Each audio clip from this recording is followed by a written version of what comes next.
By the way, everyone, David Confused, episode 21. I don't know where to look. We are here live in studio, history being made, with none other than Mike Wooten. Am I the first live guest? Mike Wooten is the first guest on the podcast, and now he's also the first live guest in the studio. Breaking records left and right. But y'all just tuned into a live discussion about NASCAR simulation training. For context, when you press record, it did a countdown. It sounded a lot like, in Mario Kart, when it's like 3, 2, 1, it sounded like that. It sounded like, honestly, like that might be just like stock audio that they might have reused. Yeah. I wonder how much a full race simulator like that would be. I don't know. Yeah, so there was one. So when I go down my TikTok rabbit hole, I watched one time, and it was this dude lives in like an old school. That was like the reason why I clicked on his profile. So like this motherfucker lives in a school. So I was it's like straight up like an old elementary school that I guess went up for sale. Like no longer students live there. So the guy like lives there now with his family. He got cleared out by asbestos poisoning. He just took advantage. I have no idea, but I don't even know what's like state or city or it was in or whatever, anything like that. But Romania. But no, it's America for sure. Probably somewhere in the Midwest because they don't have laws there. But he one of the rooms that he had there was like a straight up like race car simulator thing with the seat that like moves and stuff whenever you do it. So it's like real deal. At that point, just go drive. Like like you could just go take your car to a fucking track. Like, I guess if you crash, you don't die. Go to the actual track and then just buy a race car bed. Best of both worlds. Yeah.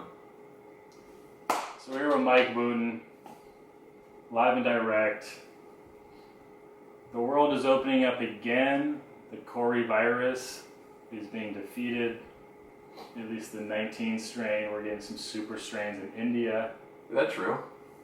Who knows? We've learned anything over the last year. You can't trust. That's anyone, how fake news gets anything. spread. You're gonna get the little fucking bar at the bottom of your video that says like facts might be disputed or whatever claims. I average 5 viewers an episode, and I'm already gonna get my YouTube channel canceled and demonetized. Did you got the vaccine? Did I already ask you that? I can't remember if I asked you that. I'm still waiting. Oh really? I'm still it's waiting. Wide open. I feel like you can get it anywhere now. I'm just being super lazy about it. You're like, I'd rather die. I guess if you're lazy enough to not get the vaccine, you're also not leaving like your house. That's the thing. It's like, unless I need something, I don't, like, until the passport visas become a real thing, I probably won't. Wait, what? You ever heard about those? The vaccine, like, oh yeah, it's like I heard something where you can't go to New York unless you have a passport visa. Where'd you vaccine passport. Where have you heard that? Why am I saying passport visa? It's the same thing. I've heard like rumors, but I don't think that's real, right? That's just people. I thought I saw it online, but I might just be spreading fake news again.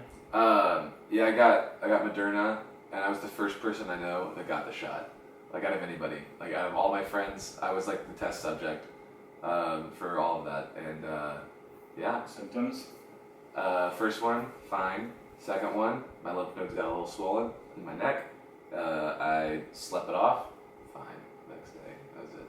I drank on my while I was having all the symptoms. I was just like drinking like beers and stuff, and it turned out fine. It heightened your senses a little bit. Yeah, I've been trying to like write bits about that too. I've been trying to like write something about like when I got the vaccine so early that it was like it's like taking ecstasy in college. Like I'm not sure what's in this, but it's definitely going inside my body. Like we'll see what happens later. We're just gonna do this right now. I'm smoking 5-MeO DMT from toad glands for the first time. I don't know what this is going to be. Have you actually done DMT? No, but it's on my list. Right now, I smoke in my pocket. Yeah, you pull I was it hanging out out. with fucking Rachel last night. Yeah.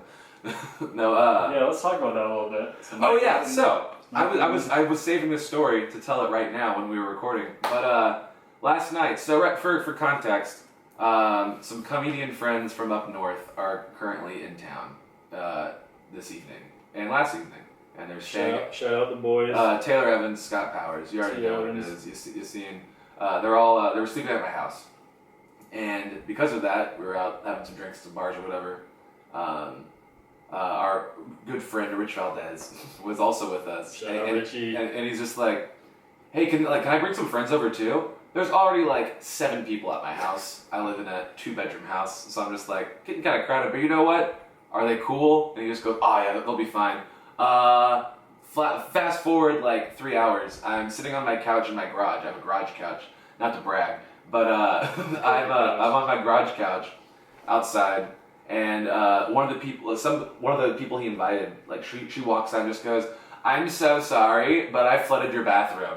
And I was just like, are you serious? Like, are you being for real right now? And I'm like fucked up. So I'm just like, wait, what? And so I'm like, what? So I walk in there, it's legit flooded my bathroom. And but like the door's closed and there's a girl still inside there. She's like, I have to pee so bad. I'm like, in what?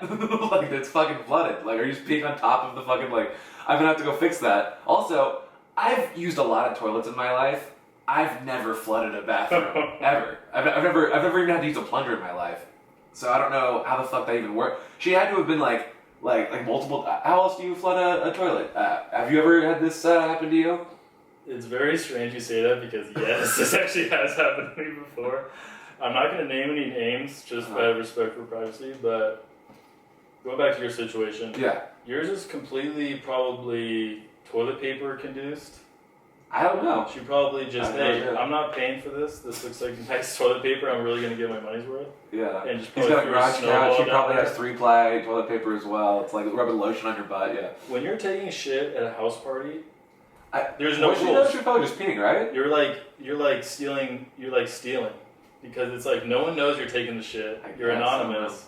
But yeah, anyway, but here's the thing though. She's just like, I'm sorry, I have to go. Anyway, I think she pissed in my fucking bathtub. I think that's what she did. Because like, I don't know where, the water, luckily, fortunately, crystal clear water. Like, there was no like pee or shit or anything like that. It was just maybe like regular water. Maybe, yeah. You have to put in some of those strips where you put them in the pool.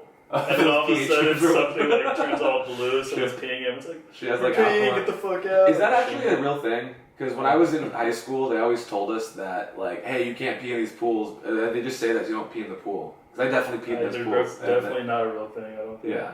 I hope they are. I'm going to get them from my pool. So, here's, long story short, here's what happened. I just used the plunger, and it went down and fixed immediately. So that makes me believe this bitch didn't know how to fucking use a plunger. So I'm just like, what the fuck? So then I had to now mop up the entire bathroom and like clean everything up while on mushrooms. And I was just like, oh, I hate this. Like, I hear people like laughing, having a good time in there too. I'm like, they don't even know. They don't even know.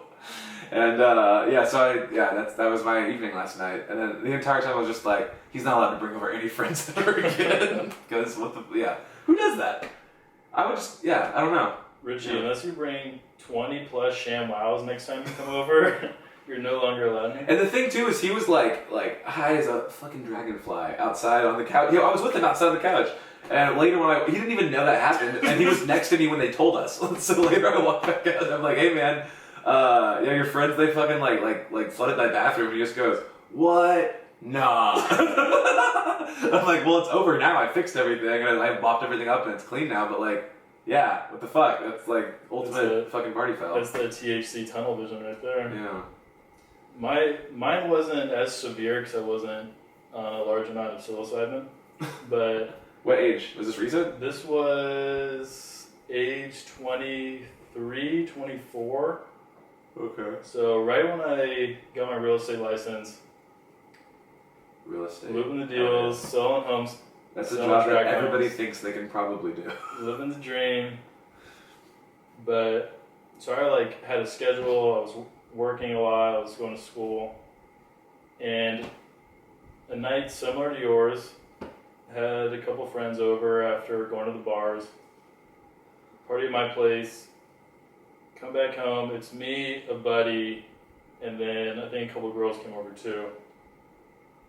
Everyone's kind of hanging out in the living room area, and then I think two of them, everyone was really drunk. They were starting to pass out everywhere.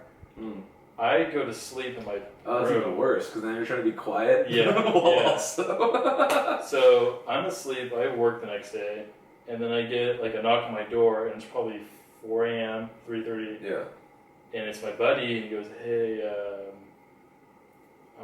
really sorry. Like, I'm really sorry, dude. It wasn't your fault. I thought you were the one that fucked it up. It wasn't my fault. Oh, okay. And it's so egregious and crazy that I'm not even mad about it. Yeah. But he knocks me over, he's like, dude, I'm so sorry, blah, blah, blah. Like, your bathroom's flooded right now. I was like, fuck. I was like, here's some towels, like, I don't know, like, I just want to go back to sleep, like, work. And he's like, no, like, it's, you gotta see this. Like, bad? I go into my bathroom. Oh, there is 3 inches of water, and I look at my toilet, wow. and the toilet is broken in half. Wait, like the tank part? Like the tank, there's a chunk broken off of it. How does that even happen? And I was just like, it was one of those things where it's almost like not real, and I just kind of like laughed and just went back to bed. Jesus like it was almost like it was like a bad dream. Yeah. Pretty sure they're fucking on the bathroom, on the toilet, and getting a little too much fun. Dang.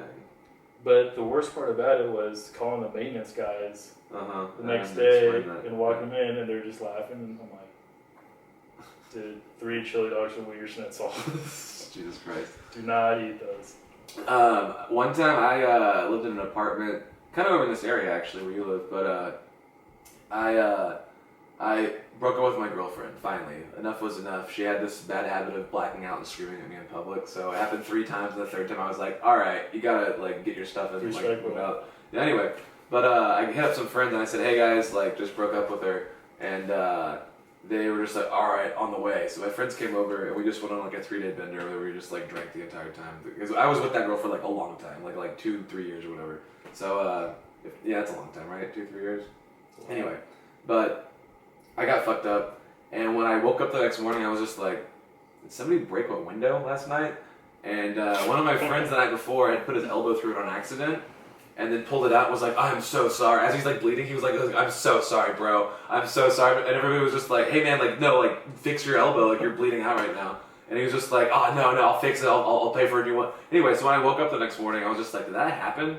Or did I dream that? And I walked out, and it was already being replaced. He had called somebody like 24-hour repair guy. So there's somebody now there at like 8 a.m. fixing a brand new good friend. Yeah, he's a great friend. But yeah. He lost his arm, but hell of a friend. Yeah, you got fucking what's that? What's the when you step on like a rusty nail and then you tetanus. Yeah, there you go. That's what happened to me one time, dude. You had tetanus? Well, if I didn't get my tetanus vaccine, I would have gotten it. So shout out. You have to get a shot for that. Yeah. So what's up with that? So people don't want to get the vaccine. Like, I'm not putting that in my body, but like sometimes you need it or you'll die. Like tetanus, you would die if you didn't have that. Polio. Yeah, polio. Do you want to walk? Yeah. What's up? It's like, do you want to walk or not? Yeah. So, would you step on a rusty nail or something like that? That's what they always say. It was actually in Dos Palos at it was a high school party, but a guy had some property out there, and it was just like no rules. It was like GTA, basically. And Mad Max out there. I think it was, it really was. I think he was having casino night or something. Huh. Just got very inebriated, and I was like walking, and it was like this trailer. I think it was like a trailer house or a trailer park home. Yeah. And I'm like losing my balance, so I kind of like lean up against the wall, and I slip. And there was just a fucking rusty nail just sticking right out of it and just sink. Ooh, shit. Yeah. It was one of those, like, I was so drunk. So it was like, I woke up the next day with just like cloud, and I was like, whoa, what happened here? Yeah, tetanus is when like your body seizes up and stuff, right? Isn't that what happens? I think so. Yeah. Did that happen to you, or did you just go immediately? Still a little scar right here. I remember when it happened, though. Definitely see that. Because I have good friends, they got a bottle of vodka and just poured right over it. Yeah. Just saving my life. It's probably it's like flavored too. It's all sticky afterwards. It's like peach schnapps. Like you'll be fine, bro. Dude, after all my years of drinking, I can't drink 2 alcohols. Number 1, Pinnacle Whipped. Oh, that's like the whipped cream vodka, right? Yeah. Okay. Immediate barf. Immediate. What? Why was that your go-to? You were just no. It's like that. That was like I can never drink it. There's some chemical in it that just doesn't agree with my chemistry. Vodka. Yeah. That's vodka. They put vodka in it. Yeah, that's why I can't have it. Number 2 is CMO, Captain Morgan. Oh. That's just straight up. Just drink it so much I can't do it. Huh. See, I've never heard it called CMO before. Is that like a Madeira thing? That's happening. It's just abbreviations. What? Just spiced rum in general is not good on its own. What were your go-to drinks ages 18 to 25 Please say original Four Loko. 18 to 25? How old am I now? Yeah, okay. I was like, what years were that? The original Four Lokos, yeah, we definitely used to get those in like high school, college, that kind of stuff. Good stuff. I had some friends that they still are in a punk band up in Oakland, and I went to their house one time, and just like stereotypical like graffiti on the roof and stuff, like on purpose, like because they're fucking hipsters. Yeah, I remember the first time I went to their house, I was at their house, and they just had a $5,000 PG&E bill in their fridge, like with a magnet. And I was just like, hey, why is that so high? And they were just like, oh yeah, we haven't paid it in a while. And I was like, and like, are you good? They're like, oh yeah, they can't shut it off because of like whatever like law. So like, I was like, okay, like they can't shut it off because then that's like you might like die or something. I don't know what the reasoning is. But I said, so how are you gonna pay that off? Originally, like, Bob gets a student loans pretty soon for college. We're gonna use that to pay off our PG&E bill. Like that's insane, but okay. Anyway, it's just a high score now. We're just trying to run it up. But they told me that's when I was introduced to sidewalk slammers. You heard of those before? You get a 40 of your choice, and then you get a Four Loko, and you drink half the 40. You drink half the Four Loko. Then you pour the Four Loko into the 40. You drink that. And I was just like, that sounds awful. I tried one. It was pretty nasty. It did not taste good. But they were just like, bro, you get fucked up for like $4. I'm just like, I'd rather pay double. I'd rather just not get fucked. I'd rather keep the $4 than yeah. It's like I'm gonna literally drink a step above rubbing alcohol just to save some money. Like Everclear, yeah. So yeah, my go-tos. Let's see, we would get a lot of the Popov or whatever that stuff. Just because it was cheap. That's when we were like fresh out of high school, and then I don't know, man. Like just like beers, just whatever anybody like. I drink a lot of PBR. PBR was a definite thing. PBR is good. like I like PBR is a good first beer to kind of. I love IPAs, but like my favorite beer of all time is probably PBR because you always know what you always know what you're getting into. It's classic. A lot of Crown Royal too. That's I have friends that are in the Air Force that like that's their thing is they always get Crown Royal, and one of them actually has like a blanket that for Christmas one year his mom took all of his like Crown. This is how fucking white trash people. Anyway, but she took all of his Crown Royal bags and then sewed them all together into like a comforter. So yeah, so when you walked into his room back when we were like in college, he just had that on his bed. So like. Every female that ever went to his room was probably just like, oh, this is what I'm getting myself. Like, that's probably when you have like your second thought, like, do I really want to fuck this guy? With the Crown Royal blanket, yeah. And he goes, no, it's not what you think. My mom made this for me. Well, in that case. Yeah, yeah. So a lot of Crown Royal. Yeah, that's about it. Yeah, those are like the go-tos. Like you just whiskey in general. Whiskey and beer is like what we would mostly drink. Kids these days would. Do not know about original Four Loko. Yeah, man. I tweeted one time. I'm gonna repeat a tweet. That's how fucking piece of shit I am. I said, "There's no way to stop these school shootings." Says the nation that took 2 weeks to ban Four Loko. I mean, because that shit was so quick. Because I remember it was like everywhere, and then suddenly you could not find that ever again. Dude. Yeah, but there was like we had like 3 in the fridge, or like I stocked up for like Bandit, and I gave it to my brother for his birthday. Huh. And we just had one in the back, and it was just like almost like a shrine. Yeah. Just like we don't want to do it. You could probably sell on eBay for a lot of like now. Dude, that's what I was gonna say. It's been like 15 years. Yeah, definitely. Do you think if they brought them back and they were just legal again, they're like, hey, Oregon, everything's legal, including original Four Loko now? I mean, isn't that kind of what just like vodka Red Bulls are? Exactly. That's what homemade Four Lokos. That's what I call them. So yeah, that's like my go-to if I'm out at the bars. I get like a whiskey ginger ale, or I get like a whiskey Red Bull, and yeah. How about the rise and the fall of the Moscow Mule?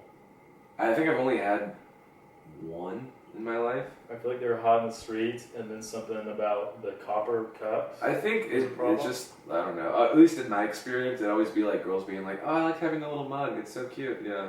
The ex-girlfrine that I was talking about that used to black out and scream at me in public. Because of the Moscow Mule. She would steal those. She'd just be like, I just like the cups, they're so cute. I'm just like, why are we dating? Like you're just you're stealing from places, yeah. If you're making your own Moscow Mule at home, you must be a mixologist. It's ginger beer, vodka, and lime. Is that all it is? Those 3 things? But the cup, she was onto something because I feel like the cup makes it taste 10 times better. Yeah, just how cold it is or whatever with the ice. Yeah, is that all it is? I think there's like a 4th ingredient. No, maybe not. Because that's what they used to drink back in the prospecting days. Before Really? miners used to drink them. That's what I'm just kidding. I have no idea. I believed you. I was just like, it's a pandemic and Moscow Mules. Completely market a drink like that. I'm just like.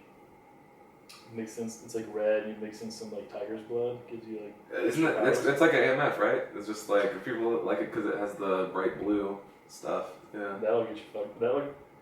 That'll put you in a drunk tank for under $4 for sure. Yeah. Yeah, I've definitely felt like shit after those nights. It's the sugar is what does it to you. It's just too much sugar. Dude, if someone's ordering an AMF, that's all you need to know about their night. That's all you need to know what kind of person they are. Yeah, I had a buddy one time, the same guy that broke my window that one time. Great guy. He had said like, I'm buying everybody drinks for the entire night, but only if you guys get AMFs. So Great guy, I like this guy. No, but you have to get an AMF. You can't get like what you want. You have to get an AMF. So I think he closed out like a $250 tab at the end of the night, but like. And that's AMFs. So those are like, what, $3? So everybody had like 20. And there's a video that one of my friends has, and it's just three, like me and 2 friends just like trying to hold each other up, and like our eyes are all like slanted and drooped like Picasso. And yeah, we definitely said adios, motherfuckers. Yeah. It's like the Last Supper. Yeah. All the apostles. That's have you ever had Malort? No, but I've heard it. Yeah, so that running drinking club that I do, that's shout out to Hash Slam Slashers. Yeah, the Hash Carriers, everybody. Shout out to them. That's like a tradition thing. It's like everybody like drinks like Malort for fun, and it tastes What like. is that? Is it like rum? I don't know. It's like warm. No, it's like wormwood flavored liqueur. So it tastes like way bitter. Like black licorice, yeah. So it's not fun, and some people do like Malort miles, where you have to do a shot of Malort every quarter lap or every quarter mile, and I think it's 2 shots of Malort every quarter. So at the end of it, you've done 8 shots of Malort. Is it like Jägermeister? It tastes worse. It's probably the worst tasting liquor I've ever had. Yeah, like out of everything. Like that's why I'd rather have like Bacardi 151. I'd rather have like Everclear than actually. I'd rather have Malort than Everclear, because Everclear's pretty gnarly. But yeah, you should try it sometime. They make it's like a Chicago staple. People love it over there. So that's a show waiting to be made. Going to different areas in the U.S. and drinking their local like. Yeah, it probably has to be a show or like a YouTube channel or some shit. But yeah, it's like a Chicago thing. You get like a beer and a shot of Malort. Or no, next time we get a bottle, I'll bring you some. Because it's cheap as shit, because it's shitty liqueur. But yeah, let's drink some Malort. Yeah, may the Lord be with you. Did you see? Did you see your boy on SNL the other night? My boy? Who's my boy? Pete Davidson. That's my I'm boy? just kidding. No, isn't he on every week? Oh, no, I saw like headlines, and he like shouted out Doge. Are you into crypto? How much Doge do you have? That's my I have 0. I was way too late, and now it's too late, I think, to even hop on. So I don't like thinking about it because when it was at like 0.001, I threw like $100 in. Yeah. And then it jumped up to like 13 cents, and I was like, oh hell yeah! This is nothing. It's gonna fucking disappear in a second.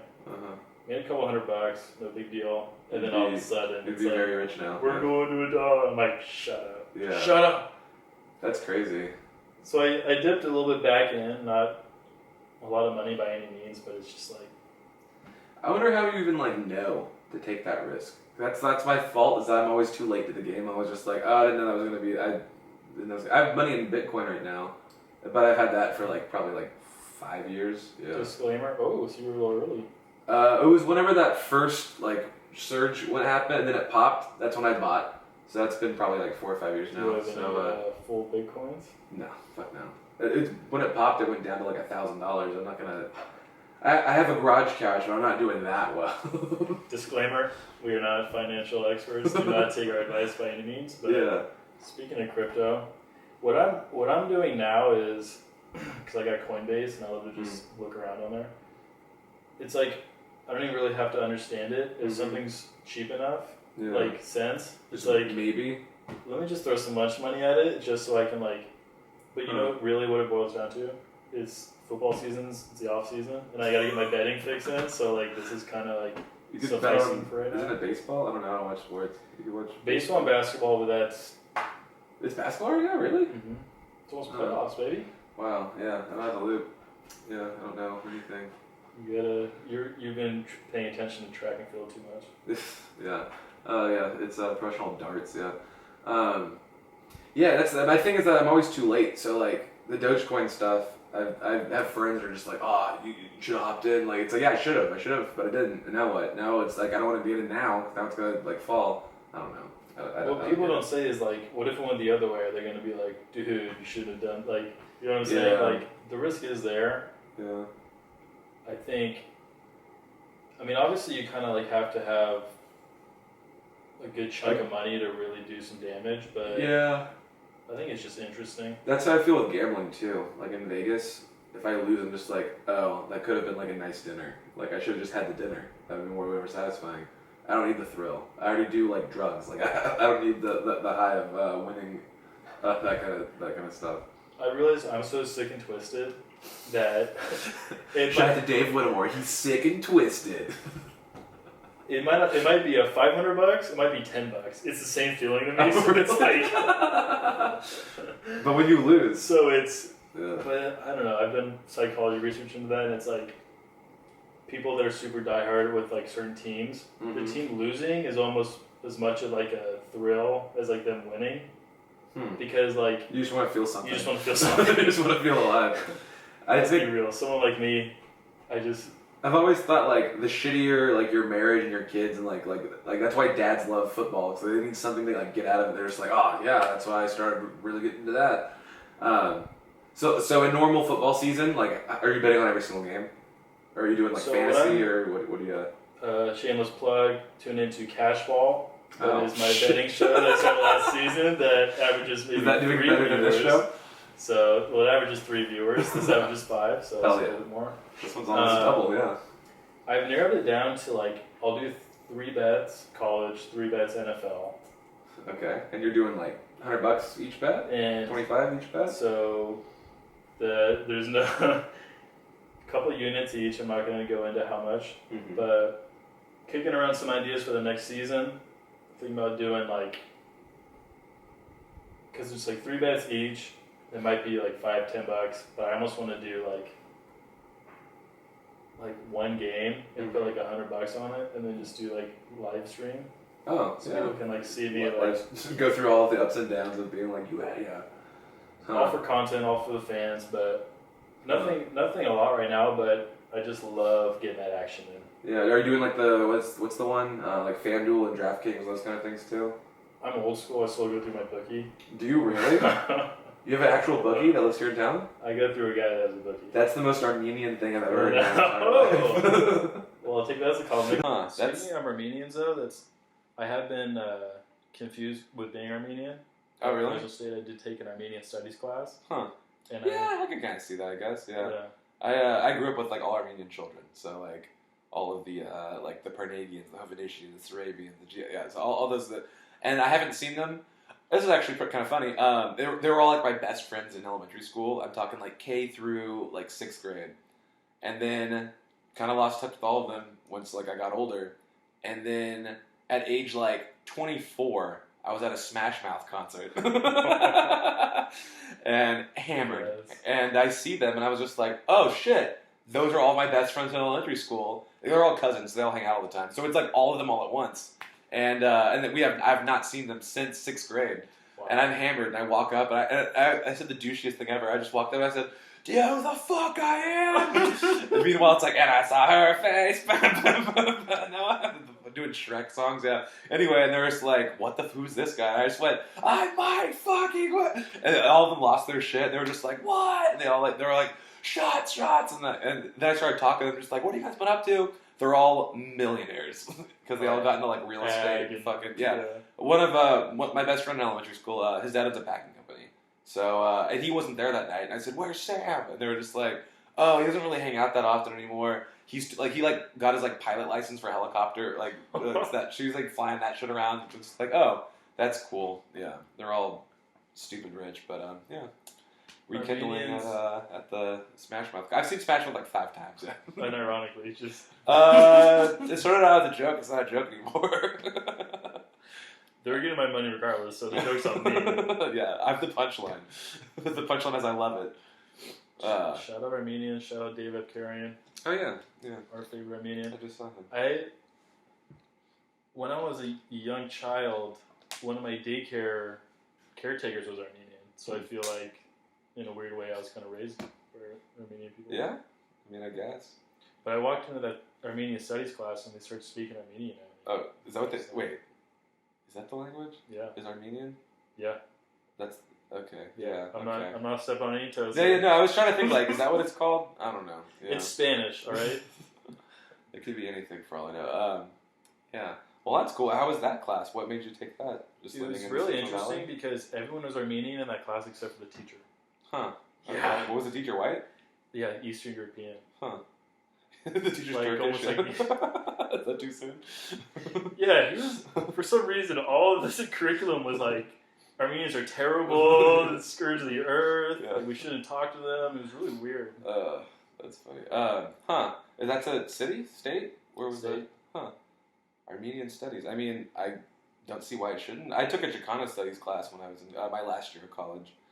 Just because I needed to get extra credits and like whatever. Chicana or Latina? It was called Chicana Studies. It was straight up called Chicana Studies. And it was my last semester. I needed something in like to fit some category to get my degree, and I was just like, sounds good, whatever. It fits at the right time. And I don't know. I learned nothing. A lot of times I didn't even go to the class, but I think Chicano is because they went through like all like the like Aztec stuff too, and like the Maya and stuff like that. Shit. Yeah. Do you really? Yes. I feel like that's like so hear me out. Okay, so psychedelics, right? Oh yeah. I feel like let's get into the Jaguars. I feel like that's. ayahuasca. I feel like that's how religion was invented. Is people just tripping on mushrooms or tripping on like psychedelics, ayahuasca, peyote, whatever, Burning and then bush. what's that? Burning bush. Yeah, and then and just being like, wow, like that's. I think there's a higher power out there, and then next thing you know, we're bombing hospitals in Afghanistan because they have a different god than us. But yeah. Joey Biden hates Syria. Yeah. Yeah, but I feel like that's like the whole thing, right? It's just people tripping out. Because there's definitely like times where I've been like, I've taken a little bit too much, and I've just been like, God's so real, and He's like judging me on all the stuff I've done, and I'll like, man, I need to like make changes in my life, become a better person, and then I go to sleep, and I wake up, and I'm like, nah, I'm still back on my same old bullshit. So I always have been. Nah. It is interesting. I found myself digging into Hamilton's Pharmacopoeia. Hamilton on Broadway? Yeah, nice. That's not giving away. Come on, shot. Yeah, I got you. You're a Vice guy. You know Vice. Yeah, I've seen that one. I've only seen one episode, but it's the one with what's his name? Eric something. Eric Andre? No. Was he on an episode? No. Then why? No, his name's Eric. Can't remember his last name, but he's like the big money salvia guy. You know what I'm talking about? Oh, yeah. He was on an episode, so I watched that episode because he was on. I'm like, oh, let's see what he has to talk about. And he talks about his experience with the salvia, which, yeah, that's... Which he made it illegal single-handedly. Did he really? I don't know if it became illegal, but in that episode, I thought that they brought it up. Yeah, I remember his video went viral. And they used his video as evidence of, like, this is why it's bad. And he's, like, just laughing. Like, It's him just giggling about stuff, yeah. He just dropped a new season. That's why I got back into it. I think they're all on YouTube for free. Yeah. But it's really well produced. I'm not a huge Vice guy. Is it all about drugs, or is it about like psychedelics, or like? It's really interesting because it goes into all these like psychedelic substances and stuff, but it's not really like if it's good or bad. This is what it is. You just facts, which is refreshing because everything you hear is like, like you gotta try it, man, or like you're gonna die or whatever. Yeah. But a lot of it is rooted in, like you're saying, these ancient cultures where you like they get all these bones and they have all these like DMT remnants or really That's pretty. I've never done DMT, but I don't know. I'm kind of a bitch in that regard. Is that I get like too scared sometimes, and then once I've done it, I'm just like, oh, it's fun, yeah. But I don't like acid because I've only done acid like 3 times, but like each time I've done it, I always think like somebody made this in a lab. Like somebody made this in a lab. What if they had what if they made a bad batch, and now it's gonna like fuck my brain up forever. But with mushrooms, it's like, oh, it's definitely some dude just grew it in a pile of shit somewhere. Yeah. That's a big thing that he brings up is like legal.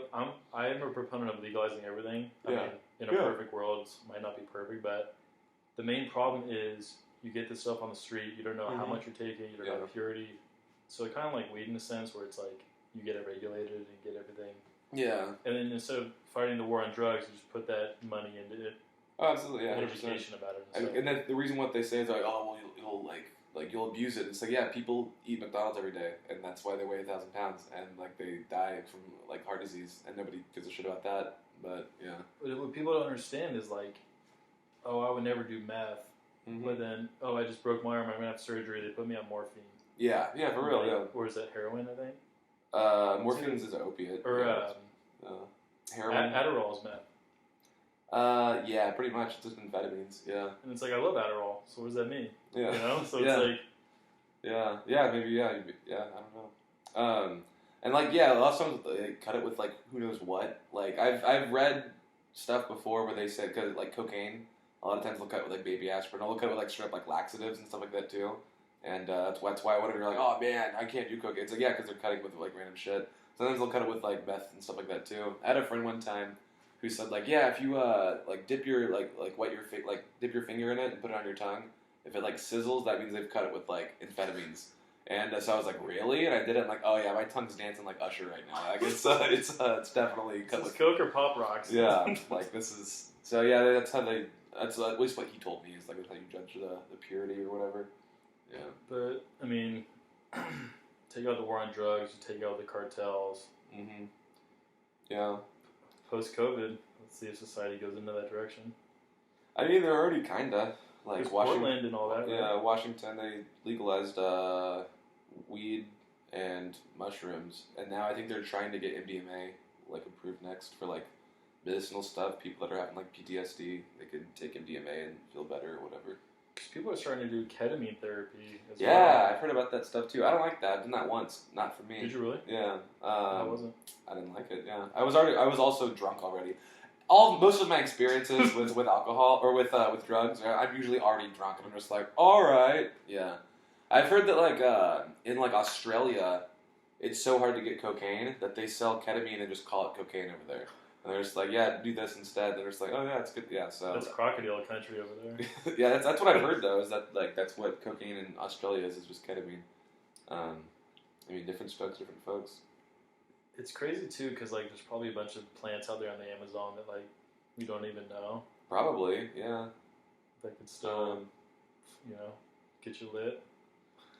I guess, yeah. So the kids are saying that's what they say. Like people licking toads and stuff. That's how it happens to. The toad. That's if you're gonna watch Hamilton's Pharmacopoeia. That's the one I recommend. Really? Should I write it down and watch it later? All right, that's what I forget. Well, there's 2 of them. The first one, he tries to find the first guy who smoked the toad venom. Oh, okay. Because you legit have to go out into like the Mojave Desert. Hamilton. And it's called Bufo alvarius. You get the toad, you milk it through one of its glands, and then you put it in the sun and it dries, and then you smoke that. And it's like, who the fuck is going to do that? Like, who thinks of these things? Actually, going back to what we were talking about earlier, I just remember this. So, one of the episodes, he tried to find the original guy. He found an imposter. So then he found the real guy. And the spoiler alert if you're going to watch the episode. Watching it? The real guy is... He did a bunch of research on old Indian stuff, and he said he found a bunch of toad bones in this one, like, shaman funeral pit. Huh. So he did some research, and he started doing a bunch of, like, chemistry on it, and he's like, damn, you can get high off of this. That's crazy. And then he started doing it. Huh. Yeah, man, I don't know. We gotta I always wondered some of that. I always wondered, too, like, what's going to be, like, the future? Because there's going to be, like, a new drug, you know what I mean? Because, like, our parents, they don't know what, like, Molly is. They don't know what MDMA is, but, like, we don't know what Quaaludes are. Yeah, that's true, too, yeah. They ban that shit, yeah. I mean, I've seen Wolf of Wall Street. I get it. But it is. I think we are due for some kind of super smart drug though. Yeah, Limitless? I was gonna say the same. Yeah, the Bradley Cooper one. Yeah. I mean, you think that's Neuralink? Isn't that just Adderall though? You're just getting yourself hyper focused on whatever and busting That's what out I felt like when I was term papers. Yeah. I don't know. Neuralink, you gonna sign up? I mean, what's Neuralink? Please elaborate. I don't even know what that is. Do you not watch Joe Rogan? Not really. Neuralink is Elon's project where they're basically going to put in like a chip into your head. Okay. And basically it's going to be like a phone. And he said, basically you're going to, like, your thumb is making things like too time costly. So if you have it in your head, you'll be able to just kind of have a screen, and then you'll be able to like think elephants, and then Google images will pop up. Yeah. So basically, you make your brain a computer, and then he's going to go forward and say, like, with this technology, you're going to be able to read someone's thoughts without having to use communication. Dang. I don't think we'll see that in our lifetime. We'll see, dude. Really? Yeah, I don't know. I mean, I guess that's fair. With modern technology. My grandpa had no idea that phones would be a thing. Yeah. I'm gunning for at least 150 years old. Really? So. Neuralink? Yeah, that's crazy. I mean, that sounds insane, but also so is like walking around with a thing that knows everything. You know what I mean? Yeah.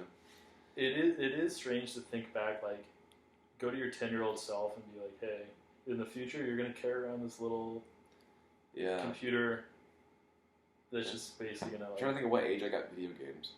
I think might have been like 10 or 11, yeah. Yeah, and 64, that Christmas was one for the books. I had a Game Boy. And then I had a Dreamcast. Oh yeah, and then I had a GameCube, and that's where it dipped off. Yeah, I never had video games after that. Dreamcast was one of those, like, I feel like you wanted it to be better, but it wasn't. Like, it looked sleek and it looked cool. It was like all white. Yeah. It's like I don't know, man. A lot of games from it. Yeah, I mean, I didn't know anything about video games. I still don't. But, like, and I think my parents also didn't, so they were just, I can picture my dad just being like, yeah, can I get, like, I don't know, what did kids like? And they probably just gave him the most expensive one. And he was just like, all right, like, that'll be his Christmas, or whatever, yeah. Dude, I still have, low-key, N64. Really? With a couple of the old games, and they're worth a lot now. Really? That's cool. I think my Dreamcast is probably somewhere at my parents' house, in, like, a garage or something like that, in a shed somewhere. I bet if I wanted to flip that, I bet I could. Dude. Yeah. Or I bet if I wanted to fire it up. Nostalgic collectibles are all the rage now. Yeah. So I'm getting back into Pokemon card dealing. Yeah, that came out of nowhere too. The people like selling cards for millions of dollars or whatever. But I found an emulator for my phone where I can play the Pokemon games on my phone. So I played through, that was my shit. Game Boy, oh, you mean my Pokemon machine? That's the only thing I ever played on it. But played through like Emerald and like all those games too. Oh, hardcore. A lot of fun. Hardcore. They've aged beautifully. They're better now. And then my chick gave me her 3DS, and she was just like, "Yeah, I've had this since I was a kid, so I played that. Like, let's buy some Pokemon games." So that's how I spent my quarantine, was just playing. For the first time too, I've never played those games, so I played X. Great game. I liked it. Yeah. I pretty much stopped around that era too. Yeah. So I stopped after. Once they went from Game Boy to DS, that's when I like dropped off completely. But wow. I told Chris Cruz this. Shout out Chris Cruz, and he just goes, "Hey man, take my Switch." I was just like, "What?" He's like, "Yeah." He goes, "I need you to play like the latest Pokemon game, like Sword or whatever it is." So I was like, "All right." So he just gave me a Switch for like a month, and I started it, but I just didn't have enough time because that's when things started reopening. So I was just like, "Oh, I have to like go be an adult." You know what we're gonna do? There's a new game coming out. Okay. I don't know when, but it's basically gonna be like Legend of Zelda. Okay. But Pokemon. I've never played Legend of Zelda. God, did you not have a childhood, dude? I just told you. I said I played Pokemon. That's about it. Right. I played Pokemon and like. You can get Zelda on Dreamcast. And yeah. Okay, a better reference, I guess, like GTA, where. God, shut the fuck up. I'm sorry, I haven't. Sorry, bro. I was too busy fucking chicks. I didn't play video games, bro. It's basically gonna be just like Skyrim. I played Skyrim. Yeah. Like Final that. Destination. Final Destination. What's that? Damn it. That's like hardcore. I don't even know anything about that. I just know that that's like a single player. Wait, is it a game? Yeah. Final Destination? What I'm trying to describe is Okay. you're just it's like the Game Boy game, but you walk around and you get to see the Pokemon like in the wild. I think they already have that. That's what the one that Chris Cruz gave me was. Oh, fuck, it might be out already. I'm pretty sure that's what I played for a month. Well, yeah, what's it was. the number then? I can borrow a Switch. Yeah, and the only reason I gave it back because like it was just I was playing it like little at a time, like once a week I'd play for like an hour, and then one day he just goes, "Hey man, can I get that back? I've been really wanting to play like Smash Brothers," and I'm just like, "Oh yeah, like I forgot. I'm wrong." Don't hit him. Don't respond. Yeah, just keep it. Yeah. This number's been blocked. Damn. Change it over. It's weird that you picked up Pokemon Game Boy during the quarantine because I picked up Pokemon Go. Oh really? Yeah. Huh. And Nah. borderline addiction for a while. Really? Just walking around and seeing whatever's going on. Well, you got to catch them all, dude. Until I got like the original 150, it was like a sickness. There's no ending though, right? You just. Well, that's the thing. That's how fucked up they are. When it came out, I think like made it better because I remember it was super glitchy at the start. Well, that's the thing. Really when fast. it first started, I started doing it with a couple of friends, and then like nothing, and so then I jumped back on. It's been what 3-4 years since it first started. Longer than that. So, I think it came out in like 2016, maybe 2015. Yeah. So dramatically different. Way. Really? So when I first started playing during the quarantine, it's like okay, this is way better. Uh-huh. But then over that period, they're just like they're going way too above, like over the top with it because it's like, hey, we know the things that hack your brain and trigger you, so we're just gonna bum rush you with all this shit. So it's like 3 free Pokeballs, do this to get this. You gotta check in to do this, and then send this gift to your friend, and you get 500 coins. And it's like, can I just play the game? I don't want to do all this extra shit. You just want to walk around and catch Pokemon. It's one of those things where it's like you have to wait a certain time to like regain your whatever. You know, like the regular mobile games where it's like you only have a certain number of things, and you have to wait for it to like rebuild before you can go use it. You know what I'm talking about? Yeah. Makes sense. Yeah, it's like you have to earn money to buy shit. Yeah, fuck that. That's just that's life. The thing. You can walk 10,000 steps and get 5 points, or you can just spend $5 and get a million How much points. money have you spent on the game? Because I know I'm you so have. proud of myself. I'm such a cheapskate. Real? I don't believe you. You didn't have a little bit of football money. Dude, that's came the, up that's on the one thing about me is like I can't spend money on video games. In-game purchases are just. I feel like I'm being like manipulated. Yeah. So during the quarantine, playing Pokemon Silver. I have a friend who's a huge Pokemon fan. So like, since I'm playing a lot of these for the first time or replaying or whatever, I would text him every once in a while and just be like, "Hey man, just finished this one or whatever," and he'd be like, "Oh yeah, blah, blah." Anyway, so I'd said, "Hey, just beat Silver. Like honestly, kind of a lame game. Didn't like it that much." and he just goes, "What? That's one of the best ones." And I said, "What do you mean?" He just goes, "You can replay the red." After you beat Silver in the game of Silver, and I was like, "What? You know what I'm talking about?" Yeah. It's like when you finish, you can like sail across and then do the entire thing all over again. Indigo. Yeah, and he's like that would never happen because that's like a time capsule. Because now it'd be like, oh, and for an extra $10, you can like buy the DLC, then you go play it over like new map. Yeah, but now it's just like he's like, no, that just was the game. You beat the game, and you go back and you play the first game that you used to play, but you have all of your Pokemon are like hella high level and shit. Yeah, that's sick. Yeah, and then you go and you beat yourself from the first game at the end. You go like a mountain, and Red is there. Indigo Plateau.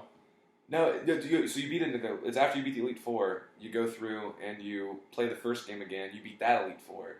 Then you go and you beat the character from the first game with his like lineup or whatever. Yeah, it's pretty crazy. I was honestly blown away at age like almost 30. I'm just like, oh man, that's nuts. Dude, this Pokemon's tight. Those Japanese people are just they're on a whole other level. Yeah, they're on a whole other. When I was in Japan, they had these like 10-story arcades or whatever that you could like go and like play stuff, and each level would be like each floor would be a different like type of game. When did you go to Japan? 2015. I want to say 2015. Tell our viewers all about it. I went there. That's number one on my next to go. Oh really? Awesome. Yeah. I spent a week in Tokyo. And it's been a long time. Like a week in Tokyo, a week in Kyoto, a couple days in Osaka, and then I went back to Tokyo and then came home. And hiked Mount Fuji. Got caught in a typhoon up there. Terrifying. I feel like one of the few times in my life I thought I might actually die right now. This is pretty scary. It's because we're dumb tourists, and we were just like, Yeah, you can start hiking Mount Fuji at like different levels. So there's one you can do the whole thing in like 10 hours or whatever. So you take your bus up to this level, you can hike it up and go to the peak. It's the Johnson. And come back It's down. done. Yeah, so we were thinking like, hey, 10 hours, that sounds fun. Like, let's go as the sun's setting, and then when we get up to the top, the sun will rise. We get to see the rising sun. That's their fucking flag. Yes. So we can see that at the top of this mountain. Let's do it. But we went like the worst time of year apparently for hiking this. Monsoon season. And yeah, straight up typhoon season. Yeah, but we didn't know that. We were just like, oh, this is gonna be fun. So we have all of our like backpacks and all of our gear on, our like sticks and stuff. And if you don't know Mount Fuji, it is an inactive volcano. I'm not familiar with your volcanic. Yeah, so it's landforms. So it's not like an actual mountain with like trees and rocks and stuff. It's all like volcanic ash along the sides. So we're hiking up this. We get there, and every couple like miles or so, you'll see like a little hut on the side of the mountain, and they sell like oxygen, they sell water, they sell like snacks. And we see a couple of those. Sun starts to set. We're doing all this stuff, and eventually it starts to like rain. We're like, like shit. Like, actually, I forgot. I'm leaving out a very important part. When we started at the base, the guy who works there sees us and in English says, "Hey, be careful up there. Mountain weather's crazy." And we're just like, "Oh yeah, we'll be fine." So I thought about that about a million times while I was up there. Like, man, the guy was he was right. That son of a bitch Trying to was save right. our lives. Yeah, but yeah. Anyway, so it starts to rain. So we're like, shit, like it's raining. Whatever, like let's keep going. Maybe we could find one of those huts and like post up there for a little while the rain stops. Starts getting harder. Starts sleeting. So it's just like ice in our face. And I remember all the gear that I was wearing. I had like my base layer, my insulator, my top layer, my like beanie with like my like headlamp and all that kind of. Anyway. One thing, I was just like, nah, I won't need it. I didn't bring my wind-resistant waterproof pants. I was just wearing, like, running pants. like running, like joggers or whatever. Just turn into ice immediately? Wettest I've ever been in my entire life. Anyway, so we eventually gets so bad, we're just like, we have to find a place to, like, post up. Like, this is getting, like scary out here. Like how strong the winds are. And so we find a hut, and we knock on the door, and it cracks open slightly. And my friend who's with us, he says, in Japanese, he says, there's a storm outside, like, can we please come in and, like sit here for a little bit? Like, can we just, like, rest for a little bit? And the guy looks at us, and we're two white guys, one Mexican guy. He looks at us, and in English, he says, no, we're full. And he just closes the door, so we're just like, what do we do? So we're just like, I mean, I guess we just keep hiking. Like, I don't know what else we're supposed to do.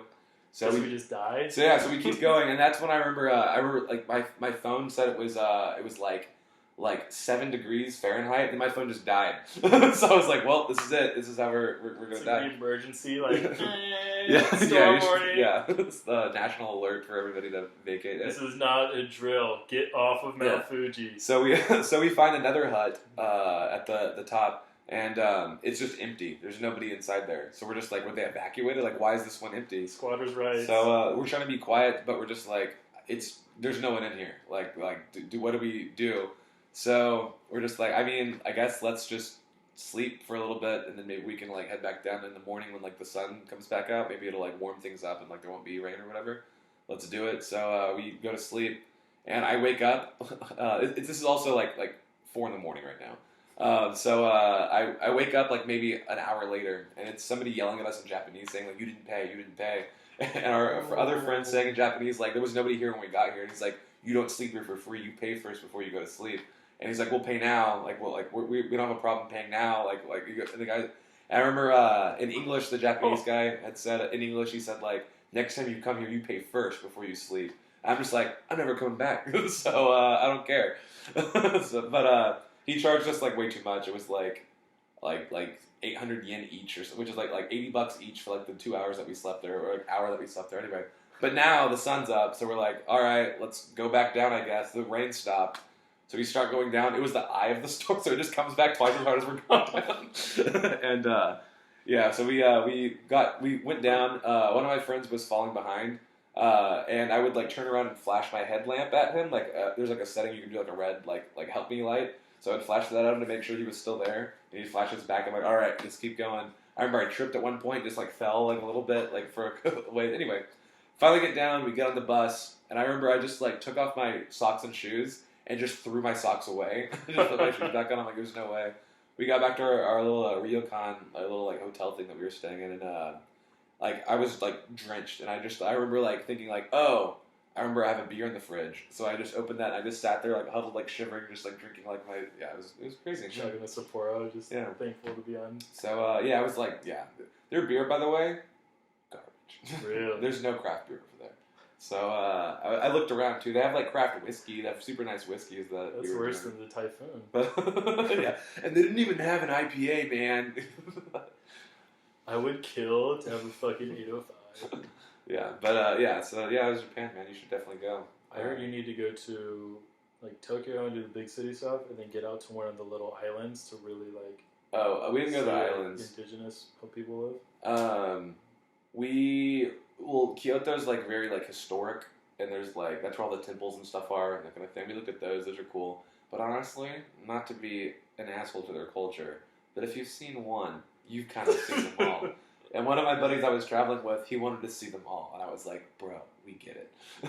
Like they have one that was called the Golden Pavilion, and like the outside's all plated in gold. Like the outside of the like temple is all solid or like gold plated, and I was like, "All right, that's the best one. We don't have to see any more." But it's like that, like you can't come out the gate with that one because now they're all going to be trash. And you gotta end with the Golden Pavilion. Yeah, we went to the Silver Pavilion afterwards. It wasn't even silver; it's wooden. So I'm just like, who the fuck gives a shit about these? Like, I mean, honestly, because like you've seen, it's very beautiful up there. I like seeing like the nature.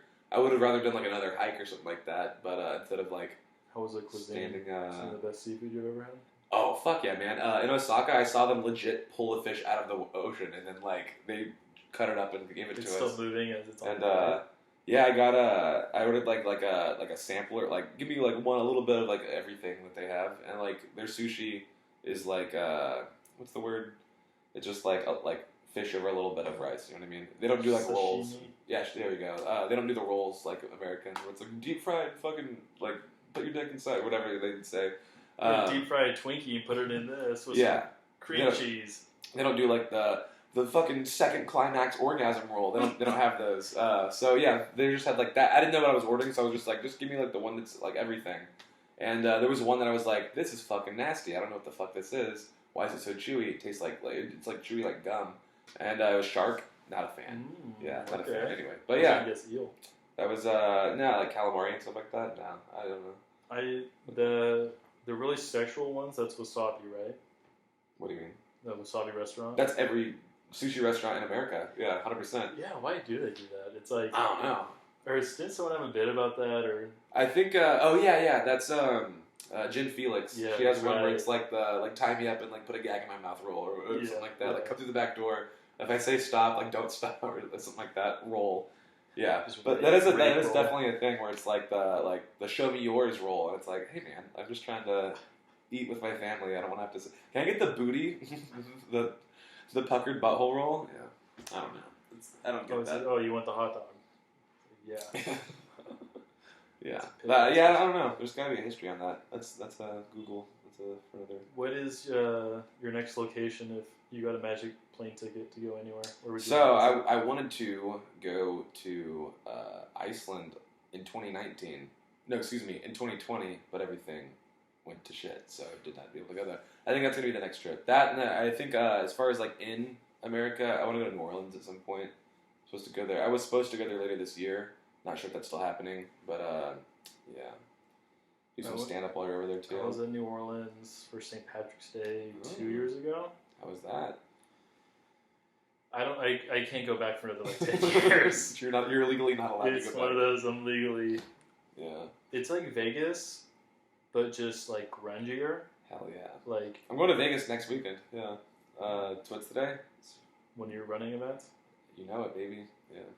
But had some mics out there. So I get there on a Thursday night. I'm gonna see if there's some mics on. Last time I went, or 2 years ago, 2019, whatever that was, 2 years ago.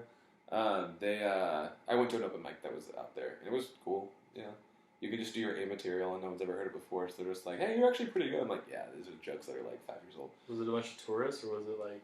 No, it's like locals. That live there. That's the fun thing about going to with like the hashers, like the running group, is because you'll hang out with like people that actually live there, and they'll take you to like spots where they're like, oh, I didn't know this existed. Yeah. Built-in audience too. Yeah. We went to like some like neon punk bar, and they had like dollar shots, and I was like, this is Vegas. This is what I wanted. I don't want to go to the fucking Caesar's Palace or whatever. Yeah. Before you go to New Orleans, I will give you a list of places you got to eat at. Yeah, please do. Yeah. Because I probably had red beans and rice and gumbo like 3 times a day, every day. It was great. And sometimes it was the best. Sometimes it was like, I don't want to eat this. Some beignets or something like that. Beignet. I got beignets at 2 a.m. from the beignet place. Nice. Hell yeah. And you went strictly for just to celebrate St. Patrick's Day? It was my buddy's bachelor party. Oh, that's nice. I was actually the best man. Nice. So everyone was looking at me to make all the plans. Hell which, strip club? If you know me, is the exact opposite. Of what? Of what a normal... I just like to here are some places I want to eat at. Yeah. But let's walk around. Let's feel it organically. Yeah. If we like this bar, let's get sucked in. But especially bachelor parties, I feel like you don't want to you don't want to over plan. Because then you're like, if one thing we goes need wrong, to be here, and we need to be here, we're going to miss the show. Instead of let it breathe. Yeah. That's the thing too. Guys were going missing. Really? We had a foreign exchange student. on your trip for that reason? Student, okay, let me wrong wording. We had a guy that was British that was a sister's husband or something. Nice. I don't know if you've never been in America before because he got fucked up and he fell asleep on a park bench in New Orleans at 2 a.m. Nice. Robbed. And 100% robbed. Yeah. Woke up robbed. And it's like... Yeah, absolutely. Do you just not... Things don't function like that around here. Yeah. That's crazy. Buckingham Palace. Huh. But then it was such a rush because we didn't find my iPhone. I'm like, this fucker's at CDS. Oh, do you have a bit about this or no? No, I need to. You should. Yeah, that's. I think I've heard this. Someone talked about that. What? Didn't you have one? About try my iPhone? No. I do need to do. Yeah, you should make that a bit because I maybe you just told me this before, but you went and squared up on him, right? To be like, give us our fucking phone, right? No, we didn't see him. Oh. It was like cat and mouse, wild goose chase. We got there right before they left. It's over there. Maybe I'm confusing it with another story then. There was one that somebody told me that was they went and tried to fight the guy who took it. They're like, we know where you are. It wasn't a bit. It was just somebody telling a story. Yeah. But I mean, damn, that's crazy. I'll make a bit about it, and I will say that I fought him. Yeah, that makes it funnier. Yeah, they did you just party to strip clubs, anything like that? Magic City? That's Atlanta, fuck me, huh? No Magic City. Hit a couple strip clubs. Just hit a lot of the bars. I mean, we just walked around Bourbon. Nice. Which was a party in itself. Yeah, cool. Did you get the little terrace thing where you can stare down at people and yell shit at them? You did? That's cool. I didn't want to do that too. That was cool, but it was also what they don't tell you is that there's some assholes up there that just chuck the beats as hard as they can at people. Oh, really? Damn. And it gets kind of weird because people are yelling at them and it's really hostile. Jeez. But it was a good time. St. Patrick's Day. One of the funniest things that happened to us though is everyone's blackout at a certain level. So we're walking back to our Airbnb and we're walking up to this one guy and he's literally just standing there zombie, asleep with eyes open type deal. Hell yeah. And it's one of those okay, humanity, hey man, are you okay? What's up? Yeah. And he just straight mush mouth, right? Yeah. And we're and one of my friends who's freaking bleeding heart, liberal. I thought you were gonna say he was bleeding. I'm like, no. This guy might have been bleeding. I'm like, hey, we'll call you an Uber. What's your address? We want to help you. Oh, just a stranger? Yes. Oh, I thought this was part of your crew. No. Okay. But mind you, there was one guy in our party that was beyond blackout. Yeah. And he was tailing behind our group. Yeah. So we're walking up, we see this guy, we're walking up as a group, and then our blackout friend is trailing us. Mm-hmm. So we're hey, let's see your phone, we want to call your friend. My friend is really trying to get this guy home. And the guy is giving him nothing, right? Mm-hmm. So then eventually the guy's my friend's all right, fuck it then, fuck you, we're leaving. So we just start walking, right? And then we turn around, and by then, our blackout friend is catching up to the guy. Oh, wow. And they both kind of see each other, and immediately it just went to like 5000 BC primal caveman. They just fight. And they go, and they're both just like mumbling. And then our friend, like, it's like stepbrothers when they're hugging. It's like he like kind of grabs him and he, like muscle memory, kind of tries to tackle him because he played football, and the guy like doesn't go down, and they're like, and they just start going the opposite ways. They just hugged for a little bit, and then went about their evenings. Like tool usage, just create a fire. Jeez, dang man, yeah, that sounds like a fucking like your liver would hurt, your kidneys probably hurt afterwards too. New Orleans. I went to Vegas for one of my good buddies' bachelor parties. And he blacked out at a pool party, and we had to like carry him. And as we were carrying him, he's just. I remember him just being like, "I peed myself. I lost my favorite shirt. I'm still mad about it. I lost my favorite fucking shirt at that pool party too. I hate pool parties. Those suck. I hate clubs. Those suck. My only regret that entire weekend was that I went to that pool party, and I was just like, I mean, it doesn't sound like fun to me, but I'll go because I love my friends. And I got okay. This is how fucked up Vegas is." My biggest regret was that pool party because I got there and I was just like, yeah, this is fucking lame. They charge you to sit down, so fuck this already. If you sit down, it's literally like $1,000 if you sit down. So it's like, yeah, fuck this. Anyway, so I walk up to the bar and I'm like, hey, give me a fucking whiskey ginger ale. And then she goes, you want a small or a large? And I said, what's the difference? She goes, this is a small. It's like a 8-ounce cup, and the large is the big fucking souvenir sippy cup. And I'm like, how much is the small? And she goes, $25. I'm like, how much is the large? She goes, $50. I'm like, give me a large, because I might as well get. So I bought 4 of those, so $200 right there. So I was mad about that. Then we had to leave because of our friend, the bachelor, was blacking out, so we had to carry him. And then like the chaos of trying to get him the fuck out of there because he was about like dead. Lost my favorite shirt, and I told one of my friends, and he's like, "Oh, just buy another one." I'm like, "Oh yeah." Let me go back to 2008 Mayhem Fest and just get it again.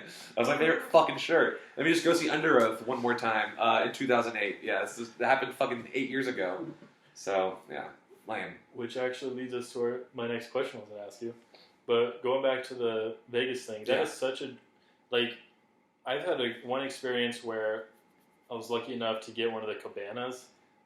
$10,000. Dude, it was there for like a friend's birthday, so like... But I had never experienced that before, and it's like so have-nots because you're there in like your kind of private area, and then you look, and there's just one massive pool in the middle, and it's just everyone packed in like sardines. Like when I was there, it was like there was no space. It's a metaphor for the class society that we have in this. The billionaires are up there, everybody else is shoved like sardines in the pool. The 1%, anyway. And they can't even just sit on their $50 drink. Yeah. How much was that? I don't know. The cabana. I don't know. One of my friends, he got a cabana one time when he was in Vegas for somebody's bachelor party, and it was like a spur of the moment decision. Like there's a bunch of guys, and they were just like, let's get one. And he said like, he told me about this about 2 months after he got back from that trip, and he's like, there's some guys that are still paying that off. he's like that's how much like it cost them. They put it on their credit card, on their house. And then they're just he said like it was legitimately like $12,000 to have it for like however long. And I said, what's it worth? He goes, yeah. That's what I was gonna say. No. He's like no, because like girls will walk up there and say, oh, you guys have like fucking like bottles over there, and just like, not for you. I fucking paid $12,000 for this, you idiot. Yeah, it's lame. All the gold diggers come out when you have a cabana, and it's hilarious. Yeah. Like, oh, what is that? What is it? Vodka? I never had that. Can I try some? Is that alright? Yeah. If you're in some kind of situation where you're like separated from the herd, you're just, it's a +3 on your hotness scale for sure. We went to a strip club for that bachelor party while we were there, and we got bottle service, and we were all wearing suits, so they assumed we had money. Joke's on you, bitch. I've spent it all on this. Like I spent about $1,300 in 2 days. I was balling out. But anyway, the strippers would come over and be like, oh, you guys have like bottle service? Like, let's sit with you guys. I'm just like, no. You're at work. Like I paid for this. I'm drinking all of this. I hate strip clubs too. And ideal for future. If anybody wants to take me for a bachelor party, if I ever get married, I just want to go to a dive bar and black out. That's all I want to do. And once I black out, bring me back with drugs, and then let me black out a second time, and then that's the whole bachelor party. That's all I got to do. Make sure I don't get injured or in jail or OD. And even better, give me a cabin somewhere so I can hike in the daytime, and then at night I want to black out. I want to come back. I want to black out again. That sounds like an ideal thing. But all the fucking, because they sit down and it's just like, oh yeah, what's going on with you? It's like, no, leave me alone. I wanna. We both know why you're here. Yeah. We both know you don't give a fuck about anyone here. Oh, hilarious too is that two of my friends that were with us had never been to a strip club before, so they were just like, "Well, we're gonna go lap dances or whatever." And then one of the guys comes back. He goes, "Oh man, she's so cool." And he goes, "She plays video games. She was talking to me about Skyrim." And he goes, "Yeah, she said she's like a level like whatever, like elf, whatever the fuck it happened." And then, swear to God, can't make this up. Another guy comes back and goes, "Oh man, that girl was so cool." He goes, "She plays video games." And I, the other guy didn't hear that. And I said, "What, does she play Skyrim?" And he's like, "Yeah." I'm like, "It's a fucking script, you idiots." It's a fucking script. Yeah. Is he paying in your party or what? I fell in love. Oh yeah, no, they were just like, "Oh, that was awesome, bro." Yeah, they like.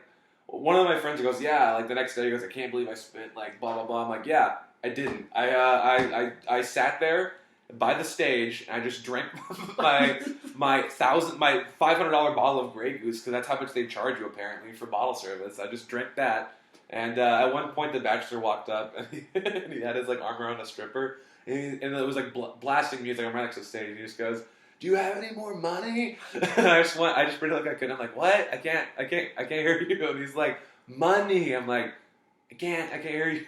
And he's like, "Ah, never mind." I'm like, "Thank God." That's a skill we're gonna do. It's gonna be strippers at a strip club before the chef, and it's like the manager is like, "All right, ladies, here's your tonight script, the video game is gonna be Fortnite. Okay, you're all 10+ kill members. You're all dropping Tomato Town. That's where you like to drop first." Yeah. But yeah, if they ask you about the secret armor, say you got it, but you got to get the XP points. Yeah, that's so funny because it's like, of course they're gonna like just like, "Oh, here's some talking points in case." Here's if they're a fucking nerd. Yeah. Here's if they're a fucking football fan. Oh yeah, I love the what is it now? The Raiders. I love the Raiders. The Raiders are great. Derek Carr. Oh, what a talent. Yeah. Can you believe he threw whatever the stat is? Like Conor McGregor was just in here. Yeah, it's stupid. Yeah, I want to go in there and like try to throw him for a loop. It's like, "Are you in the Gregorian monk chant? What's your favorite hymn? What's your favorite church hymn?" I'm into snake venom microdosing.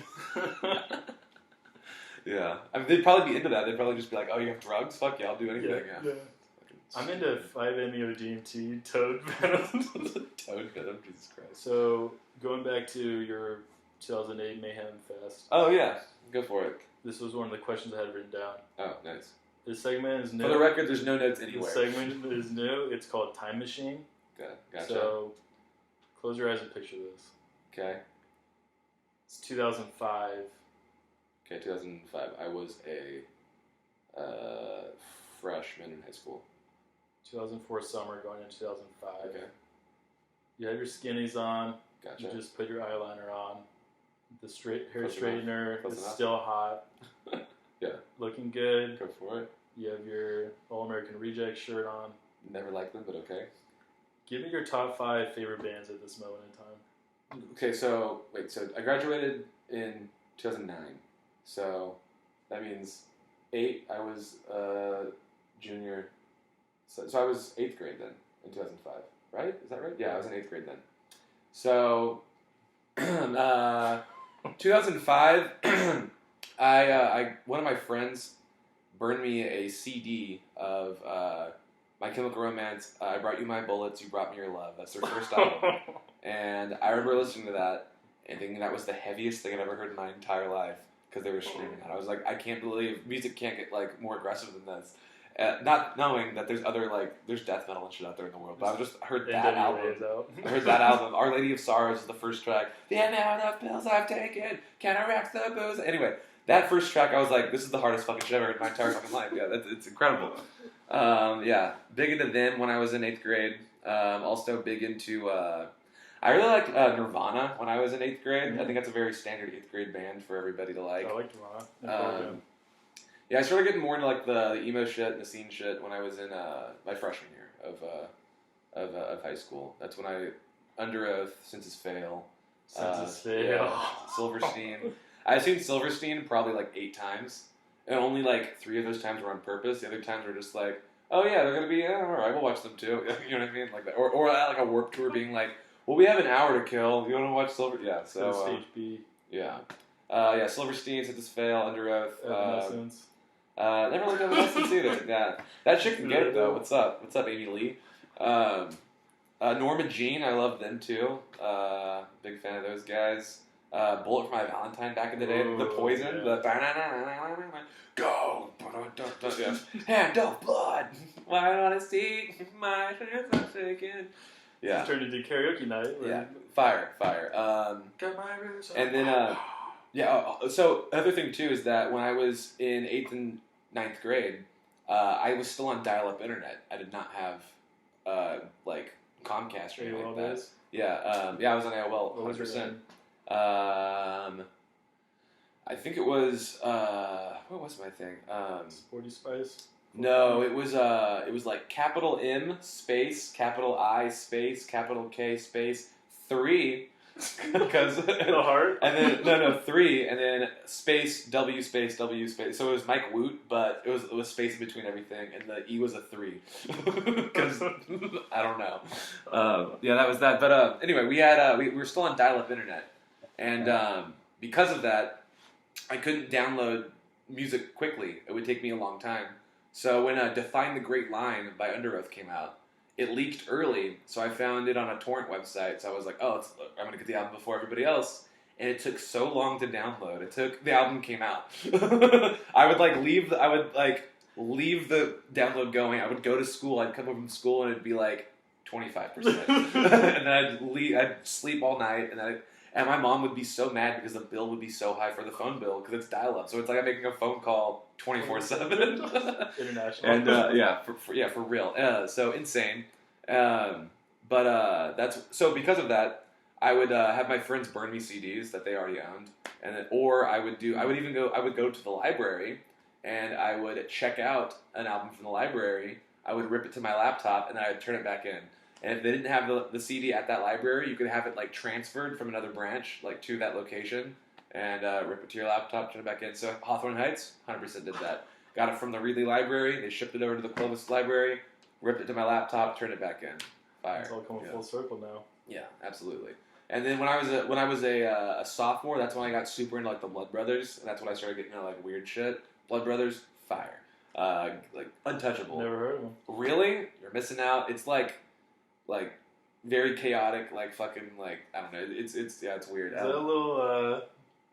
Did you do some violin there? What was that? Cello? It's fucking a yellow card. Yeah. Yeah, dude. That is something we got. I've seen Yellow Card. Yellow Card violin player. I've seen Yellow Card, but only because I was standing at a Warped Tour in front of a stage, and they were finishing up at the stage next to us. So I was like, I guess we're gonna watch. Like, we wanted to get like close to the front. I think it was Streetlight Manifesto, which is a ska band. Hey man, I also agree, bad, but also fire. But while we were standing there waiting for them, just Yellow Card fit. I like how I'm talking shit on Yellow Card. I was waiting to see a ska band. Like, can you believe they have violins? So this trombone player, by the way, fire, untouchable. He's the best saxophone in the game right now. Are these guys? Yeah. Juggalo's face paint is exquisite. Yeah. So what about you? Go ahead, top 5. I'm interested as well. Oh yeah, I didn't even say my top 5. Yeah, probably Under Oath, Silverstein, Blood Brothers if you count my sophomore year, that kind of stuff too. Alexis on Fire. That's probably, I have a Dallas Green tattoo on my leg, man. Let's fucking go. Never heard of him. What's up? Never heard of him. Alexis on Fire? And you call yourself a true scene kid, man? I don't. Get out of my face. I'm a wannabe. Yeah. I stayed up till midnight on Christmas Eve in 2012. So I could buy the Alexis on Fire vinyl box set. Because they broke up. And, well, they kind of broke up. They basically, Dallas Green's doing City in Color now. He has like his own like project that he's doing. And the rest of the other guys are kind of doing other stuff too. They have like other bands like Wade McNeil's and like Gallows and stuff like Black Lung and that kind. Anyway, they're all doing other things now. But like so they just put every recording, every song they ever had on a vinyl box set. It was like $300, and I stayed up till midnight on Christmas Eve refreshing the page. Sold out in 30 minutes. Didn't get one. Went on the wait list. Got an email a week later, and they said, "Do you still want it?" Yes, I do. Anyway, go ahead. Top 5. That's a win. Yeah, go ahead. Top 5. Go for it. My top 5? Yes. I was in a weird mix in middle school. I was like 6th grade is when my brother got Bear Share on the hell yeah, I remember that shit. So it was like legit. That's where I became like the biggest Lil Wayne fan. And would be A milli, like, I would literally just click on any song I've never heard of before, and 25% of the time it was like some random guy just trying to it different. That's how Soulja Boy got popular. He would just put everything, just say like, but it would just be you the second you click on it. Yeah, and honestly, it's great marketing. He's very talented with that. We might have to start doing that with his podcast. Yeah. Dave Chappelle. Joe Rogan, Dave Chappelle on YouTube. What the hell? Yeah. The thumbnail's just them, and then you open it up, and it's David Confused, yeah. It was, looking back on it, though, it was such a weird mix, because it was like Lil Wayne, and then it was like 3 6 Mafia. Oh, absolutely, yeah. Like Crunk movement. In her mouth, give me head till I'm dead. Yeah. Like Sprinkle Lil UGK. Fuck yeah, man. That's the only anthem that I refuse to kneel during, the International Players Anthem. I refuse to kneel during that. That's the flag I salute, is UGK, the International Players Anthem. But I was also in middle school going through kind of like the emo phase a little bit. It hit the ranchos hard. And like, I got a little reverberated off of me, but I was more transitioned to like Fox, dirt bike, motocross style. The broho aesthetic. That's the girls with like the two-tone hair. Yeah. That would wear like, what's the one with like the little spade with the little circle around it? You know what I'm talking about? Yeah. Fuck. Yeah. And then like stars and straps and that kind of stuff. Famous. Yeah. I know what you're talking about. I know the aesthetic. So I kind of was, I mean, I wasn't that style necessarily, but I was more, like, I like My Chemical Romance, that stuff, but I wouldn't go buy their CD, but I would buy the CD of Slipknot. Oh, fuck yeah. And Metallica, and Pantera. Mayhem Fest, that thought we brought it up, because Mayhem Fest was, Slipknot was the headliner, that was a great show. So, like, not so much punk, emo, but more of, like, heavy metal, hardcore, which... To this day, I look back and I'm like, I was listening to this at age 13. Music to fix your truck to. That's the aesthetic we're going for. Yeah, Slipknot. There's like one of my friends. He had told me like, hey man, they're still good. You need to re-listen to like the first album. So there was one day I was doing my laundry and I re-listened to the album like as an adult and I'm like, oh yeah, this is still pretty fire. Like very like rappy almost with his it's great. And then my little brother was the biggest fan of Linkin Park and Mike Shinoda. Nice. Yeah, also very kind of rappy, yeah. R.I.P. Chester, whatever his last name was. Yeah, R.I.P. I think, I mean, all hell broke loose when they did that collab with Jay-Z. That broke music. I was definitely in high school for that one, yeah. I remember there were like, I had a photography class that year, and the table that I sat at, that's like all they listened to was that shit. It was the Jay-Z Linkin Park collab. The what the hell are you waiting for? Oh God, dude, you want more? One last time, I need That's what I need to get. I want to get a Fort Minor T-shirt. Yeah. I've picked up this bad boy at the thrift store the other day. Oh yeah, what do you got? This is on there? Some Toby Keith. I bought it because I thought that I love this bar was funny. And I live in the Tower District of Fresno, California, and I would go out to those bars frequently. And kind of a hipstery area, they roasted me for this. I was just like, it's ironic. I'm more hipster than you are, bitch. Like, fuck you. I was at Goldstein's like maybe like a week or two ago, and legit some girl walked by and went, Toby Keith, what the fuck? And just kept, I don't know her. She just kept walking after she. Are you from Chowchilla? No, I think she was just saying it to her friend as they walked by. But I was just like. Yeah, it's funny. I'm also wearing a calculator watch, idiot. Like, what the fuck? You make bangers, dude. These are Harry Potter Vans. Like, I get it. Everything's a joke. Look at that face. That's a face of contentment. Which, by the way... First style Hall of Fame. Hilarious, by the way. Now since I've been wearing the shirt, unironically love Toby Keith. I've been listening to it, and I was like, you know what? This is kind of like... This is great. Like fucking this song that I love this bar. I'd heard it before, I think, but now that I own the shirt, I was like, I gotta at least know like 5 songs in case somebody tried to test my gangster. And hilarious song.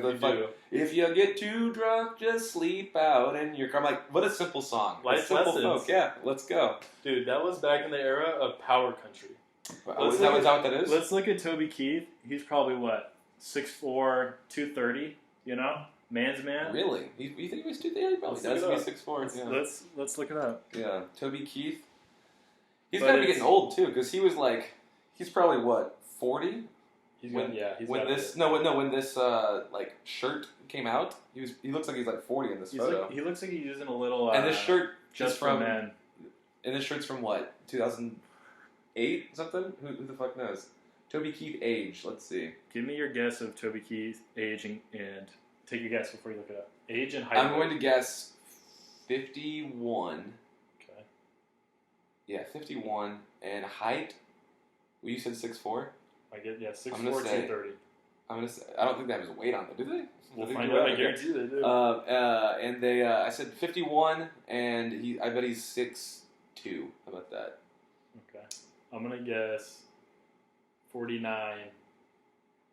6'4", 230. He is 59 years old. Oh, wow. He's way older than I thought. That's nuts. Huh. He's aging well. Is he? What's he look like? Just because he looks up as old as... Let's see. I bet he's For the viewers at home, I will put up a picture of Toby Keith now so everyone can see. Oh, hell yeah. He looks like shit now. Fuck yeah. That's an old photo, but that's the one I was looking at. Nah, he still looks... No, it's a throwback. Let me see a fucking actual photo of you, you piece of shit. Here we go. Okay. Yeah, with the Oklahoma hoodie on.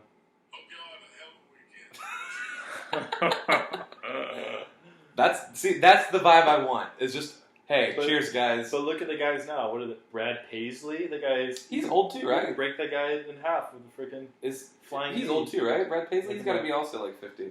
The rest of this episode, I was just Googling country singers ages, height, and weight. From the 2000s. Let's see here. Brad Paisley. Because I remember... So my sister likes country music. And all of my... like, if I know of a person's name, it's because she's played them before, or like she likes them or whatever. And he's 48. Brad Paisley's 48. That's not young. Wow, he looks younger than TK. TK? Oh, WK. God fucking damn it. Okay, let's see. You don't know him like that, brother. Alright, he's 1.9 meters tall and 95 kilograms.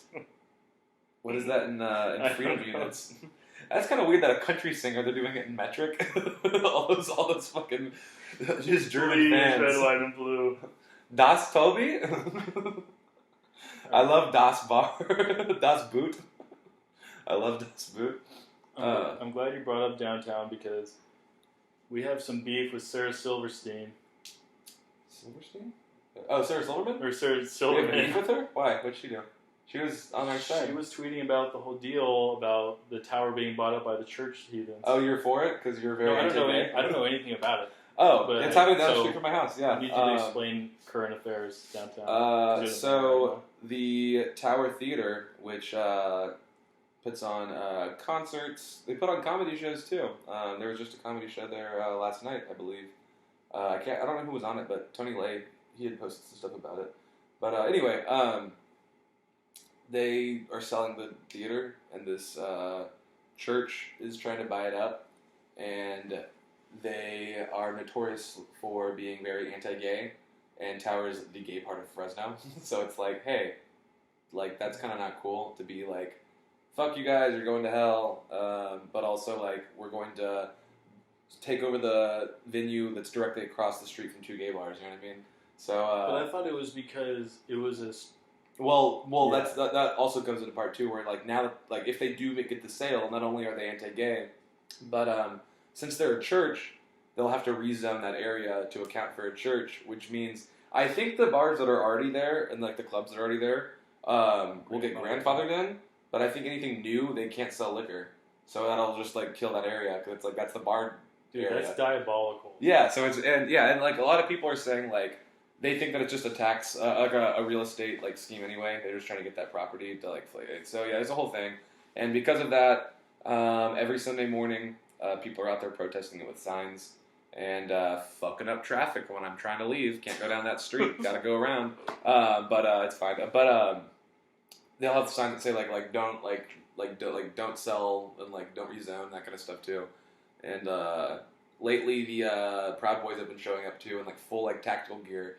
And like you call them reinforcements. And they're just on the opposite side of the street with signs that say like whatever their signs say that are just like so yeah. So I mean like the straight up Proud Boys are on the side of the church. So like not a good church. Yeah. If notorious racists are on your side, you probably don't have the best views on things. But yeah, they're out there full tactical gear, like fucking like bandanas with like their hats and stuff, and like they don't have guns out. There's also like hella police too that are like out there too, just to show their like presence, so in case things get crazy or whatever. But yeah, man, yeah, nuts.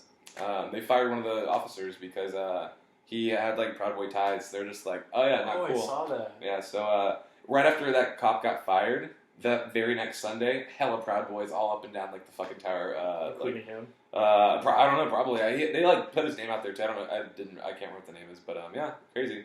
He's on the other side. So yeah, really. So yeah, it's been nuts. They've been out there every single Sunday since I don't know. I want to say like January, maybe February, maybe. I can't remember when it started. When is what's like the date where they have to make a decision? I don't know. Right now, people are like writing like city council to say like, hey, like we don't want this. Like, and as much as the dude sucks, but Jerry Dyer even put out a statement saying like he's for keeping that area like the same. So it's like, oh hey, you're normally a piece of shit, but today you weren't. I thought you were gonna say the opposite. I was like, yeah, that makes sense. Yeah, but yeah, he definitely threw a. I don't know if he's changed his stance since then, but he did put a statement that I read that was just like.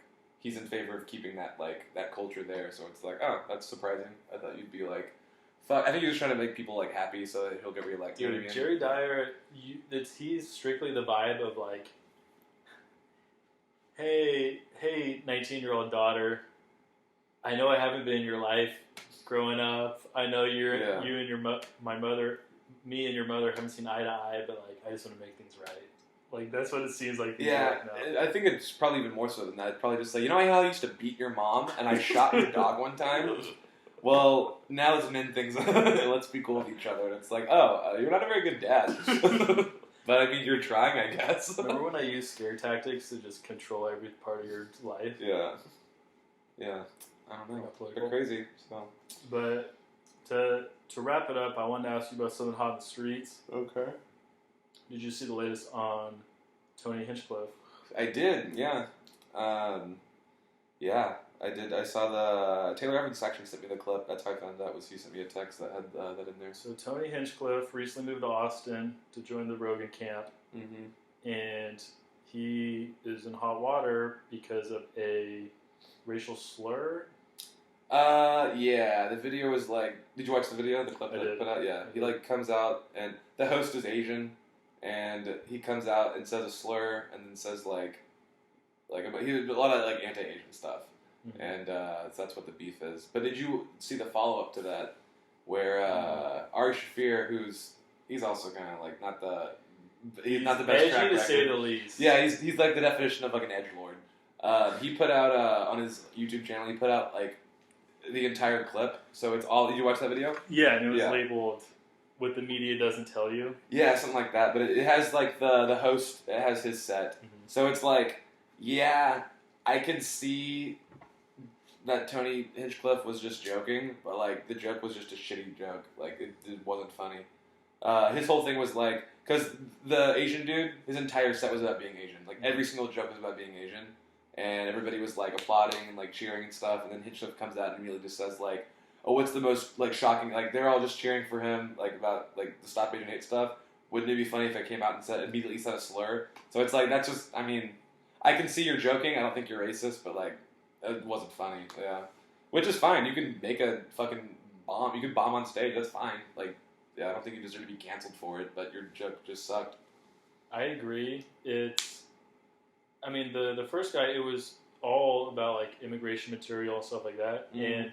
There's a couple of times where there was like some kumbaya moments, and people were clapping, and it's like I feel like that's what riled him up, and he just wanted to rip that to shreds. Yeah, just being very pandering. Yeah, maybe you didn't have to say the C word. Yeah, I wouldn't have which was aggressive, like that was unnecessary, but and like the accent that he did too, I wouldn't have done that either. I would have done the entire thing. Do you think it is?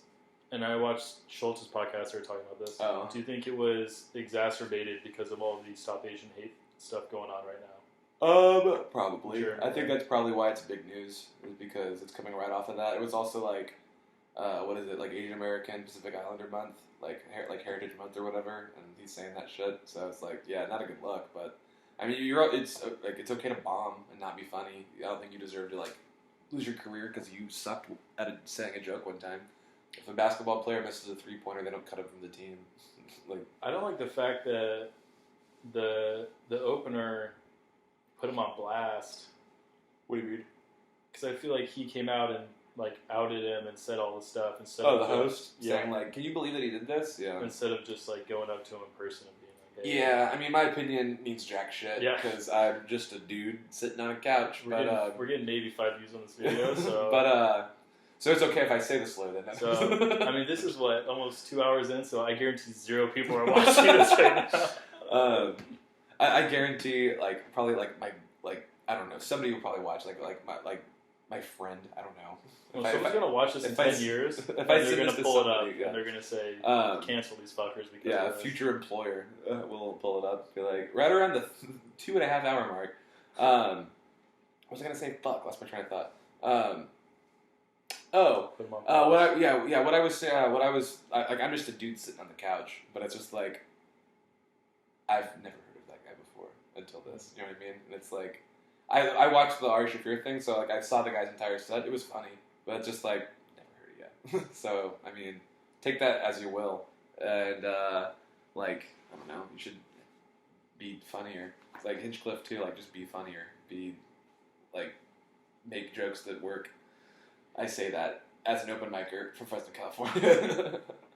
It is kind of like interesting though, because at the end he makes comments throughout of like, yeah, you two, you guys are looking at me all weird, you liberals, and it's like, is it justified or not? Like, there's just such a weird energy in that video. It's so interesting. I think that's just Hinchcliffe in general too, though. Like, he's definitely a like an edgy dude, like roaster. Yeah, let's insult people, and in that clip he's insulting a lot of people in that audience. So that's just his thing.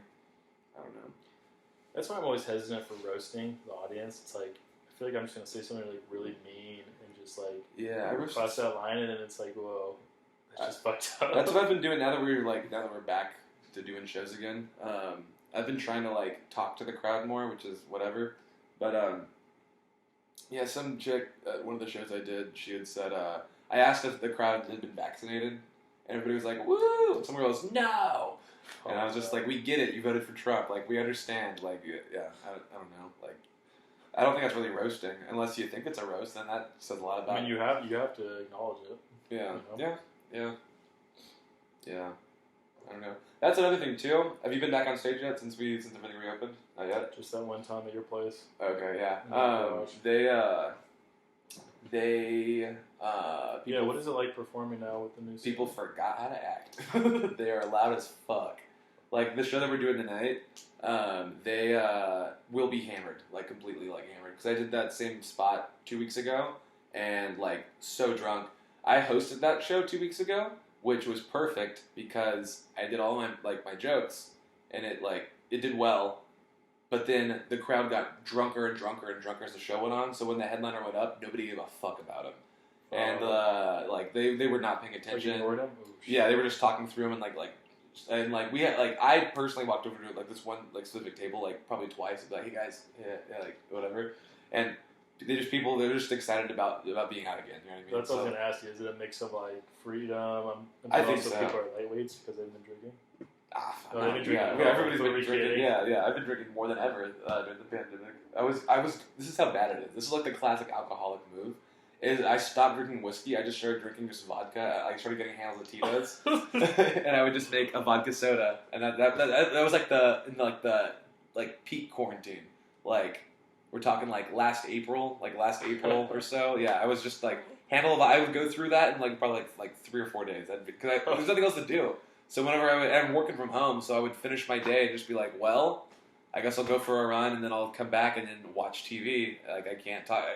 I don't know. What else are you supposed to do? And then you're Zooming with people, friends that you haven't seen in a while. So then you're just like, well, I'll drink with you guys, since we're not doing anything else. I don't know. It's weird. I did one power hour with some buddies. Oh, yeah? During the quarantine. You went to Mexico and shit, too, right? During when COVID was being created, I was right in one of the epicenters. That's why I say I've had it at least twice. So you actually got it? I don't know. I didn't get tested, but I feel like I feel like I was gonna die for like 2 weeks straight, so it might have been a combination That's of. like getting an STD. Just like, I mean, I don't have an STD if I don't get tested. It'll go away sometimes. It'll either kill me or go away. Yeah, jeez. So I don't know if it was a combo of like you just probably not had sleeping, shitty Mexican cocaine. it. You probably had it. No, for sure. Definitely had it. But I quarantined myself. Oh, jeez. Yeah, I didn't get it. Didn't get it once, and I think that's insane.